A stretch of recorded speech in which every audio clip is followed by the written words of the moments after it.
2 weeks, 2 Rail Talk citations, and the Academy has met in a back room and they've decided to give themselves both of the Oscars to start this proceeding.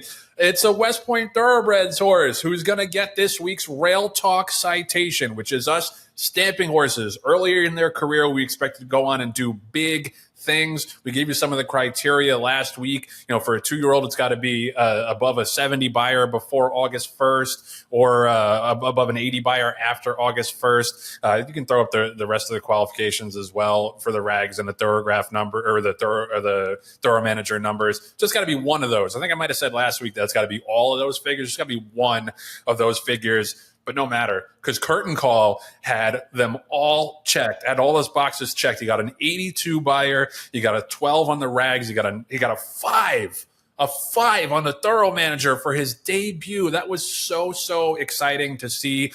He ran second to Obliteration first time out. Obviously was super flattered when Obliteration came back and obliterated the Sanford Stakes. Curtain Call, and I love the way he did it. Stumbled a little bit at the break, sat in behind horses, took some mud in the face, professionally angled out, and then once he got in the clear, it was all said and done. And it was only a 5-horse field, but it looked like there was some steam in that race with the $1.4 million Tagger mean for Steve Asmussen, who was a distant second, and I think the horse on the rail for Gold Square was pretty highly touted, maybe a little short on conditioning, but super fast out of the gate, obviously. So this is quite the 1-2 punch, John, for Mark Casse.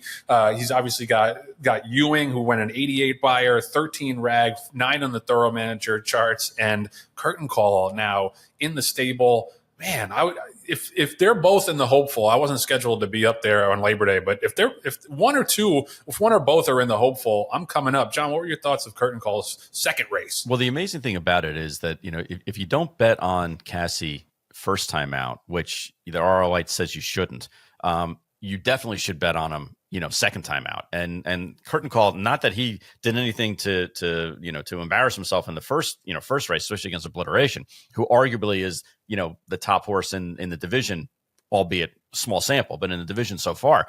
But Curtain Call to run those kind of numbers, the buyer number, the sheet number, those are numbers that like horses are running in their early 3-year-old year, Joe. And Sandman, case in point, he ran a 5 on the thorough manager to win the Arkansas Derby.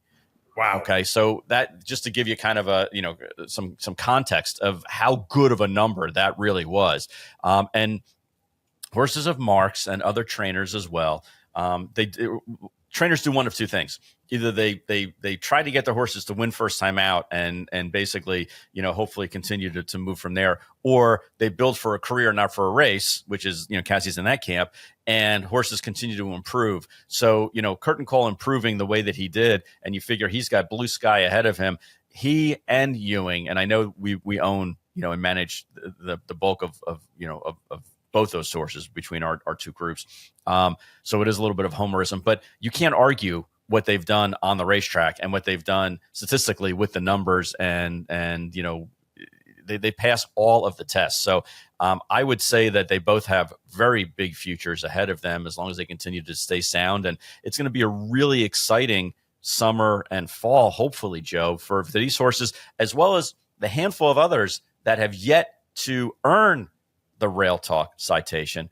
But you can see the kind of horse competition that they have, and the bar has been raised every week, I would say, so far in this early pool.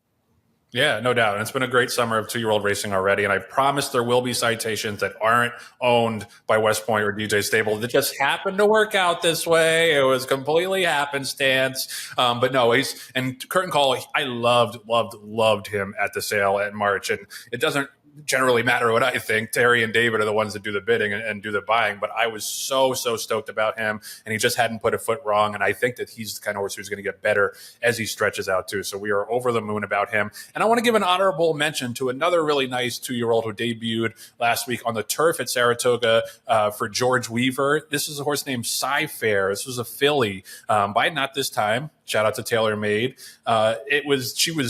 She got bet late. There was a favorite who scratched late in that race, but she popped out to the front under John Velasquez and just kept going to win by 3 1/4, which is a lot in a turf sprint, especially for a 2-year-old. She was super impressive. She got an 80 buyer.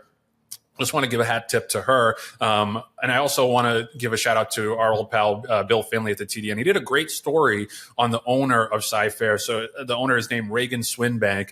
And he usually would have been there to watch his horse running. And he had gotten a bunch of good reports on her from George Weaver. But he was at one of the funerals for some of the flood victims down in Texas. And actually his daughter and son were at some of the camps, not the ones that were so deeply affected. But they knew a lot of the people in the community and a lot of people who lost loved ones in there. So that was obviously incredibly tragic, and it was a good story because it shows like how uplifting a horse can be. And he said, Reagan had all these quotes about how they had been so emotionally drained and upset for like the last several weeks, and then the horse wins, and they're getting all these congratulatory texts, and they're smiling and they're celebrating and all that stuff. So it shows you how far this can go when you have a nice horse, and especially when you're dealing with something tragic in your life. So honorable mention, tip of the cap to Sci-Fair and George Weaver and Reagan Swinbank, and we'll be watching her as she progresses through the rest of the fall and the summer.